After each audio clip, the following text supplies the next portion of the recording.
Welcome to Let's Go Live. I'm Maddie. I'm Greg, and all together now, we are live! Let's Go Live is your live family science show here on YouTube, packed with fun, facts, quizzes, and activities for the whole family. If you are joining us live, hello! Hey. Welcome, welcome, welcome. If you're watching us back afterwards, hi! In this second season of Let's Go Live, we have explored superhero science, we've learnt about pets, we wound the clock back in time to learn about the ancient Egyptians. What else have we done? We cracked some spy science. I loved that. By the way, thank you for all of the photos and videos you've been sending us over half term. So many of you have been doing your own spy missions. Amazing. It's wonderful to see. And this week's theme, though, is something that you have requested, and that is climate. Yes. Yeah. Lots of questions we're going to be answering in this episode. Yeah, absolutely. So, first of all, we want to know, what is climate? What is climate? Mhm. How is the climate changing? And why is that change happening? Then, in our next show, we're going to look at what we can do about it. Yeah, exactly. The impacts of climate change and what we can do about it. This is a really important topic to us, so we are super excited to have support from the Met Office. Yes, the Met Office, the Met in Met Office, is short for the Meteorological Office. Oh.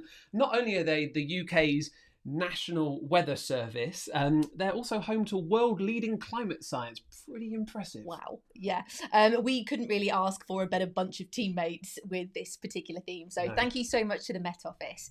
But you might be wondering, what does that word mean, though? Maddie, what does that word mean, The word- meteorological? The word meteorological. Well, meteorology is the science of weather. So why don't we start with a very British question? Yep. What's the weather like? Oh, it's What is not. it? It's not bad out. Nice, lovely, actually. Yeah. Classic UK weather chat. It is, isn't it? I tell you what, if you're watching live, let us know. What's the weather like where you are in the live chat? We'd love to know. I wonder why we love talking about the weather so much. I don't know. Is it because here in the UK it changes Probably. day to day, hour to hour? Yeah, so it affects what we do and the way we tell stories about our lives, I suppose.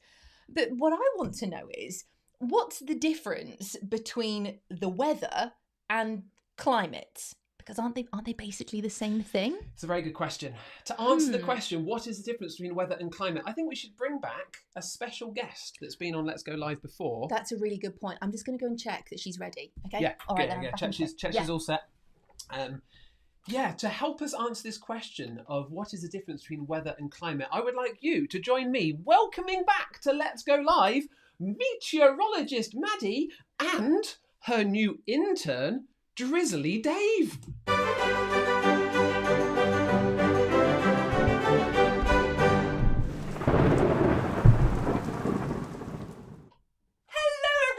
Yes, it is I, meteorologist Maddie, and my intern Drizzly Dave. What a brilliant question. What is weather? Well, weather describes what is happening around us in the layers of air above us that we call the atmosphere.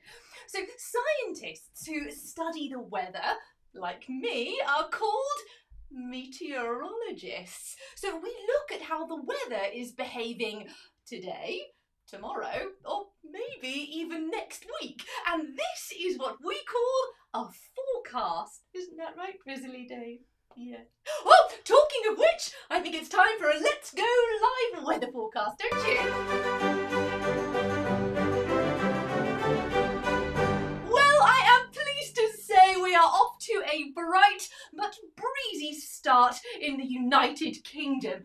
We have sunny spells all across, just peeping through those fluffy clouds. If you are heading outside, I think a nice cosy jumper and perhaps some sunglasses will do just the trick.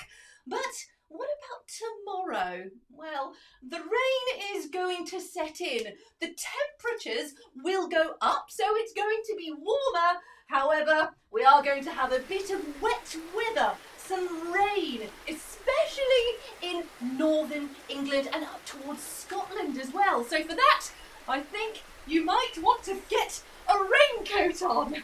Okay, but later on in the week, I'm afraid there's stormy weather ahead. Dark skies. We've got some dark cumulonimbus clouds creeping in. There they are. And unfortunately, we might even get some storms, perhaps some thunder, even some lightning. Oh, I said possibly lightning. The weather is certainly going to get wetter, so you might want to swap your sunnies for full wet weather gear. There we go. And then what about the winds? Well, wind speeds are going to creep on up. We might even get some gusts of wind that could reach 40 miles per hour! Okay! Look, that was the weather report! Woo!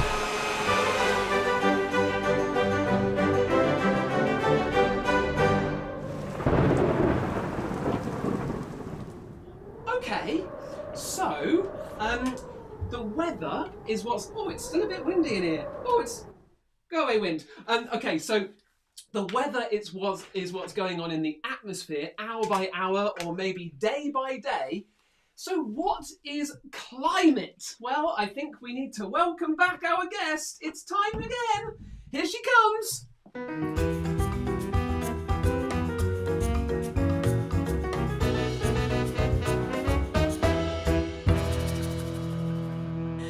Oh, hang on a second. You wouldn't get this on Lorraine, would you?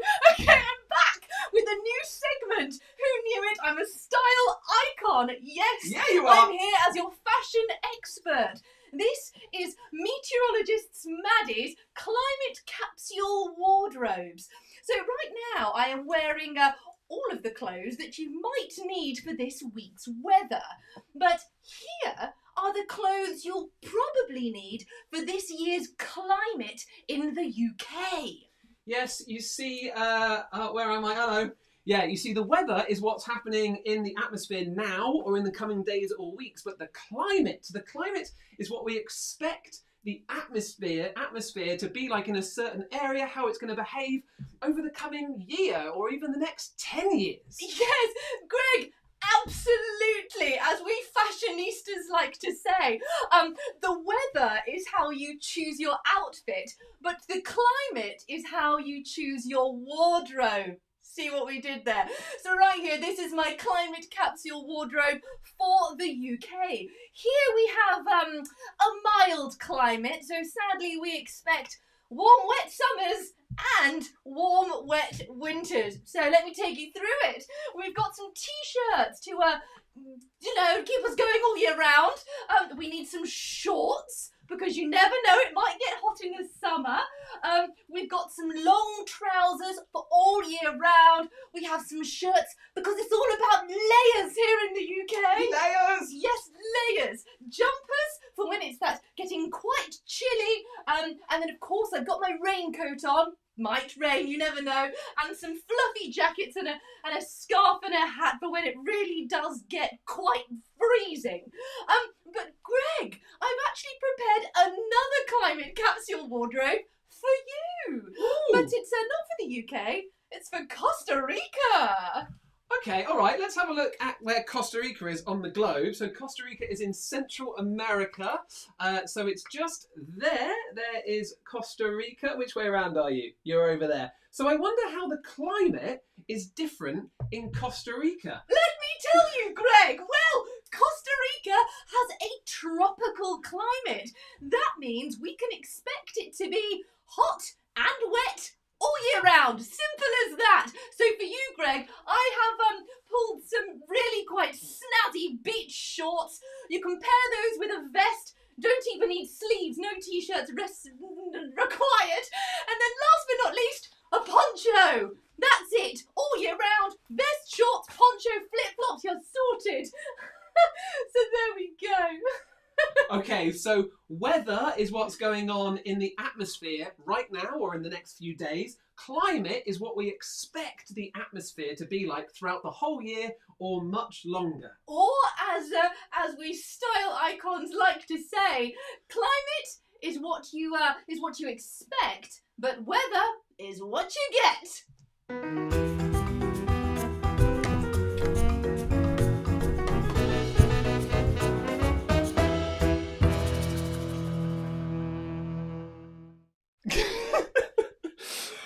you have a little go, maybe you fancy having a go at doing your own weather forecast or preparing your own climate capsule wardrobes, if you do, then we would love to see them. Maybe get an adult to maybe video you doing a fun little forecast or take some photos of your climate capsule wardrobe. You can email them to us, helloletsgolive@gmail.com. Hello, Maddie, where the heck have you been? Oh, I was trying to find meteorologist Maddie, but all she did was just lend me a jumper. That is very nice. I thought it was quite appropriate. She was quite busy. Yeah, she was, wasn't she? Also, if you would like to do that and send us a little snap on the socials, here we are. Also, you can tag Met Office Science as well. Yeah, so what's going on in the live chat? Okay. What is the weather like where you are, hey? If you lot enjoyed meteorologist Maddie and indeed Drizzly Dave, give us a thumbs up. Just hit that thumbs up, whether you're watching live or watching back. Okay, so Keisha says it's sunny in Leicester. Oh, lovely. Isabella says in Suffolk it's sunny. Nice.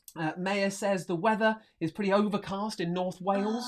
Maya, might be a Maya. Yeah, definitely. Jenna in Newton Abbey says it's raining. Wow. Connor says it's cloudy in Dundee. We've got some climates as well.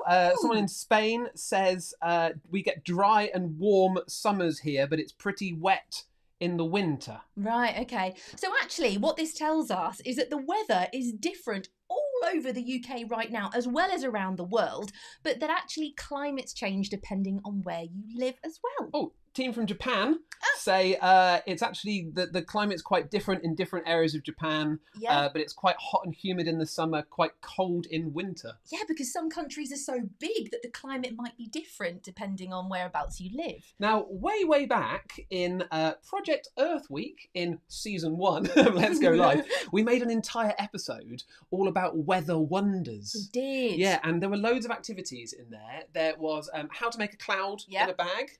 And the whole water cycle. There was solar oven s'mores. Very popular. Very popular. Because you got to eat chocolate and marshmallows. Little announcement? Yeah, if you want to check out these activities, you can now do so on the brand new Let's Go Live Science Activities website. Yes, you can. All right, here, look, I want to show you Here's this. a little sneak peek of it. So excited about this. So yeah, there you go. This is what it looks like. Go and have a little gander. All the activities are on there. They're organised by age, theme, and curriculum. Let's check out Project Earth activities. Yeah, and then what else have we got here? Loads Some of Project brilliant Earths. ones. The erupting volcano. We showed you how to make 2 types of volcano. With curriculum objectives there as well. Oh, and very then you've got nice. the materials you could use. And of course, then there is the method. We take you step by step on how you can make and do the different activities. Woo! So we've got 5 weeks worth up there, and we're going to be putting a new week's worth of activities up each week. All of the links will be in the description box below. Okay, so on with the show. We now know that climate is what we expect to be going on in the atmosphere and how we expect it to behave over a long period of time. But what was the climate like in the past? Sadly, we don't have a time machine to find out. No, not yet. I'm still working on mine. But we do kind of have climate time machines. Ooh. Yeah, we're going to tell you about a few of them. But for that, we need some music, because we are going back in time to 1862. The year is 1862. My latitude, my longitude. I, Captain J. Wolfe, am on board the good ship Evangeline. Evangeline, hey? And I'm going from Liverpool to Calcutta. We have been sailing 14 days. We've experienced light easterly winds. And the crew are the most infernally ordinary old shells that ever trod a plank. So, captains of ships that sailed the seas and the oceans hundreds of years ago used to leave messages in bottles with little weather reports in them. These messages in bottles were mainly used for science, and that letter that Greg just wrote out is an actual real weather report that was shown to us by the Met Office, and it's 150 years old. How cool is that? And get this captain's bottle message made it all the way from the middle of the Atlantic Ocean to a beach where someone picked it up, they broke it open, they took the message out from inside, right? They read it, and they sent it to scientists in the UK. And there you go. So the scientists, they read where the captain threw it overboard. They looked at that latitude and the longitude, and then they knew which beach it had been discovered on. So using that information, they were able to piece that together and start to work out what was going on with the wind and wave patterns all over the world. It's super cool. And also these days, meteorologists can look at those same bottle messages and they're historical records of old weather. And they can piece them all together and build a picture of not just what the weather was like at the time, but what the climate was like over the past 200 years. Yeah. But 200 years isn't that far back in the history of our planet. No. So how do we know what the climate was like before then? Before captains were chucking weather reports in bottles overboard? That's treasy. Treasy? It's treasy, yeah. Sorry? Yeah. Oh, I'll give you a ring with the answer. Greg, are you all right? Yeah, it's all right, yeah. What's my... Oh, tree rings! Treasy. Oh, great. Brilliant. Yeah, when a tree falls down, you can sort of chop it up and then you can look at the slices to see inside. Have a look at this. These are tree rings, and the colour and the size of the rings inside a tree trunk can tell scientists not only how old the tree is, but what the climate was like during each year of the tree's life. This is so amazing. All right, let's take a closer look. So the light coloured rings represent wood that grew in the spring and early summer. The dark rings represent wood that grew in the late summer and autumn, and one light ring plus one dark ring therefore equals 1 year of the tree's life. Great, brilliant. Now, you can also tell more from this as well, so let's have a look again. Okay. Tree rings usually grow wider in warm, wet years. A little bit like that. Perfect. They grow thinner in years when it was cold and dry. Ooh, maybe spot one of them. Bit like this, maybe over here. And if the tree has experienced stressful conditions like extreme heat or a lack of water, then it might not grow at all. So it'd be really, really narrow. Ah, clever. So this slice here, this isn't just showing us what the weather was like in a day or even across a week. It's showing us what the climate was like over years. Yeah. Or if we were to look at a really old tree stump, then we might even see what the climate was like over 1,000 years, because trees can get that old. Maybe this is something you could do when you're out on a walk. You could look for an old tree stump. Yeah. And go and have a look and see if you can see the tree rings and see if you can piece together what the climate might have been like as the tree was growing. Yeah, good idea. Scientists can get clues about our climate history from ice too. Ice that has been taken from deep from the insides of glaciers. We tend to call them ice cores. Ice cores, baby.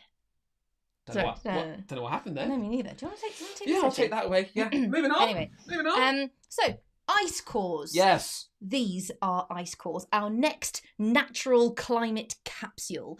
They are cylinders of ice that have been drilled out of an ice sheet or a glacier, and they hold information about the environment and our past temperatures. Now, here's the thing. The deeper you drill, the further back you essentially go in time.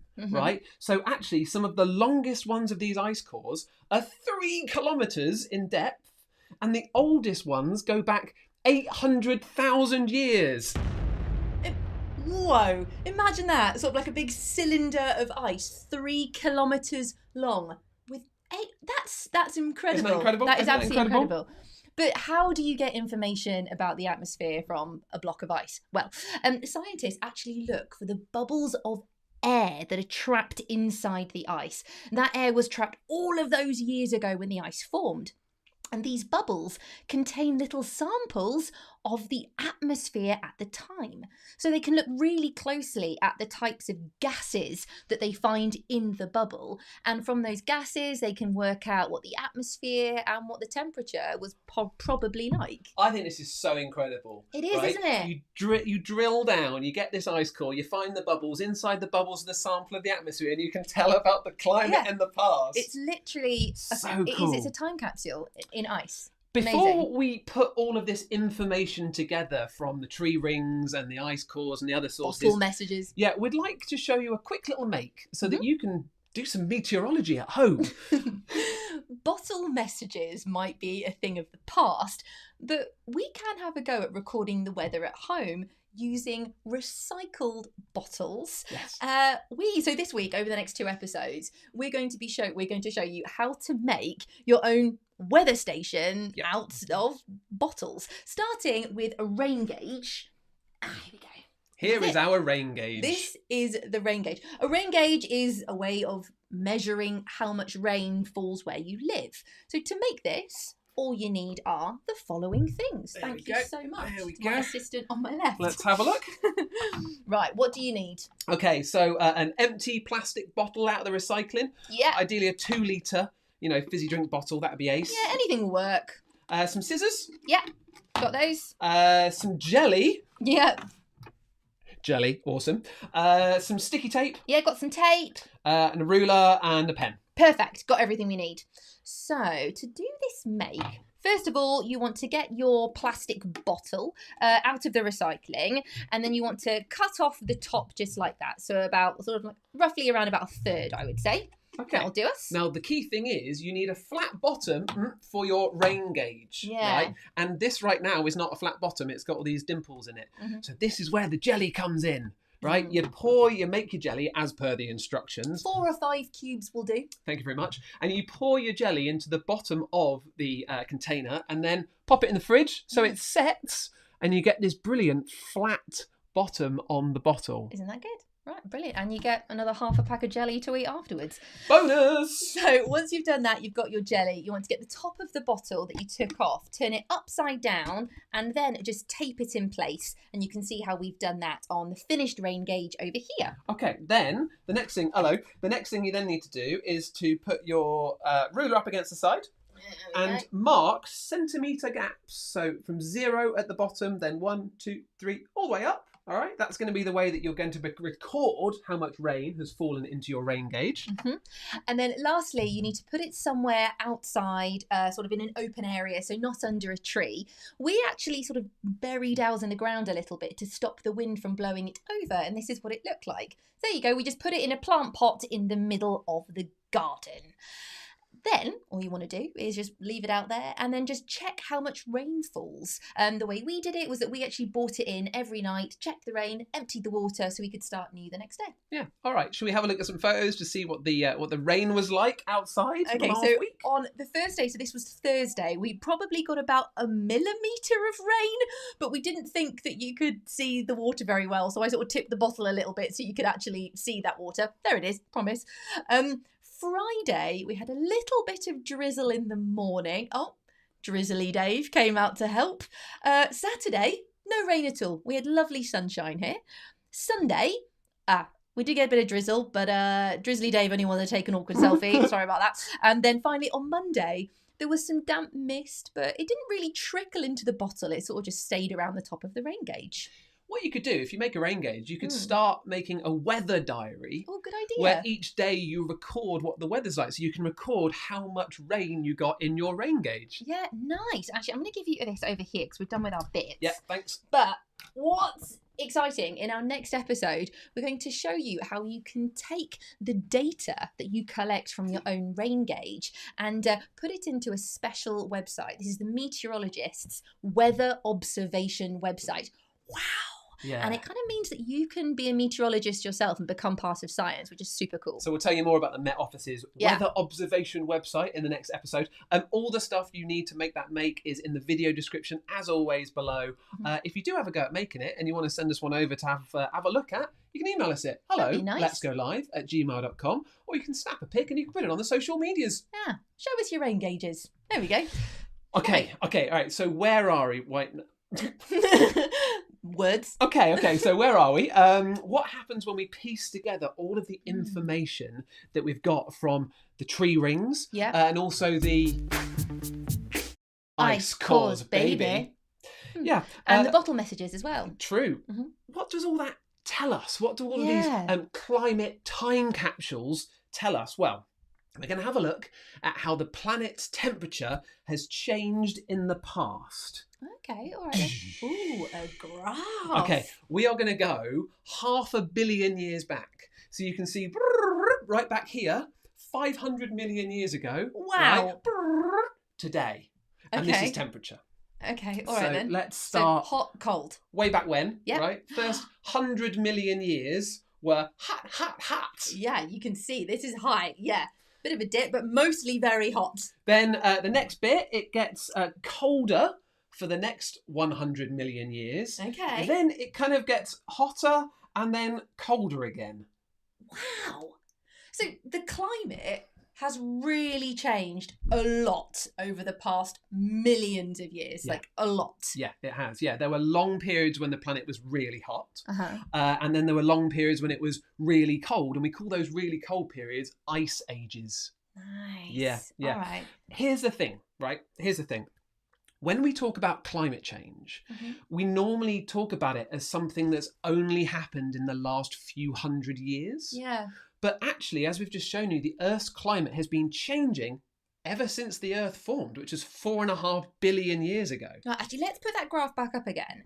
So we can see the red and the blue line. This shows us that the Earth has been through a whole series of ice ages and really, really hot periods.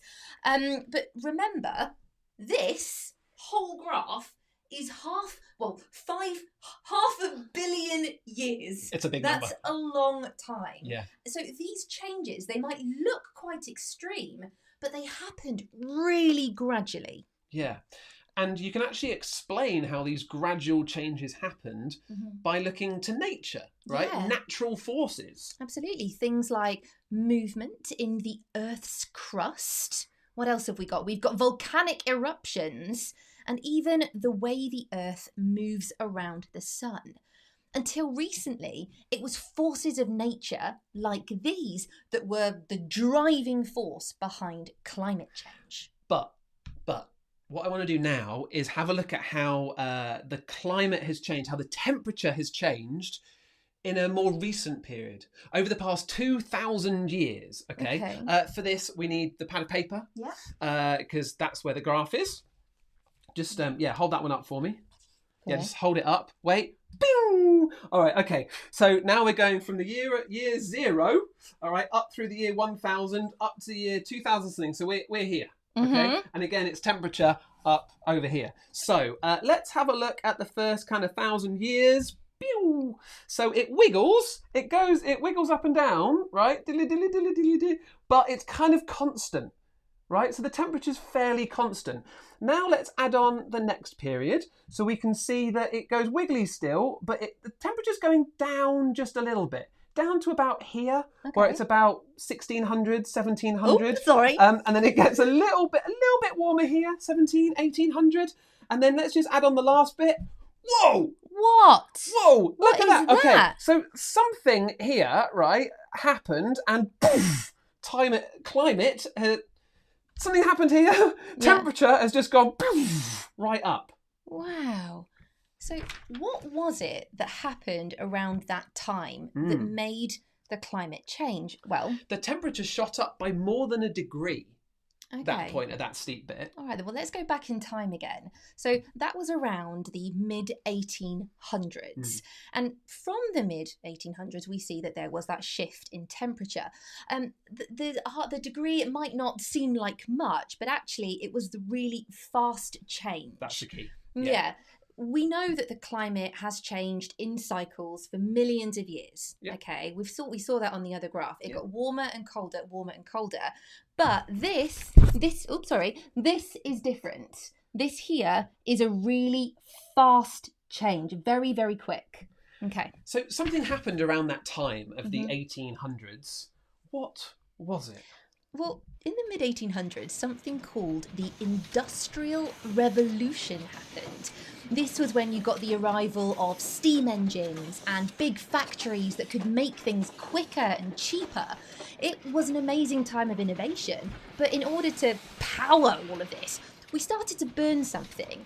Humans began to burn fossil fuels to power these factories and everything else. Fossil fuels like coal, oil, and gas. for fuel. Burning fossil fuels releases loads of energy, but it takes carbon that's been locked up underground and it burns it. Yeah. And it releases gases like carbon dioxide and also methane, nitrous oxide. And they go up into the atmosphere. Mm-hmm. Oh, what are you going? Oh! They go up into the atmosphere and they just kind of sit there. Mm-hmm. And remember, the atmosphere is what meteorologist Maddie talked about, those layers of air? Right, well, I've got another little prop for you here. Hang on a second before I drop soil all over the floor. Here we go. When those gases build up in the atmosphere, they kind of make a blanket around the planet. And this blanket, it traps the heat from the sun from escaping. So the sun is shining down, it's bringing us light, it's heating us up, but those gases stop the heat escaping. And those gases are like carbon dioxide, methane, nitrous oxide. We call them the greenhouse gases. Yeah. And we want to show you why they're called the greenhouse gases. Yeah, so that's why we have here a little greenhouse. And not only that, but also a thermal imaging camera, my special thermal imaging camera. So what I want you to do is imagine that this planet, this greenhouse here is our planet, and the walls are the greenhouse gases acting like a blanket, like the one that is currently around our planet. Gotcha. I put this greenhouse on a sunny windowsill yesterday, and I filmed it with the thermal camera that shows warm things as sort of yellow and cooler things as blue.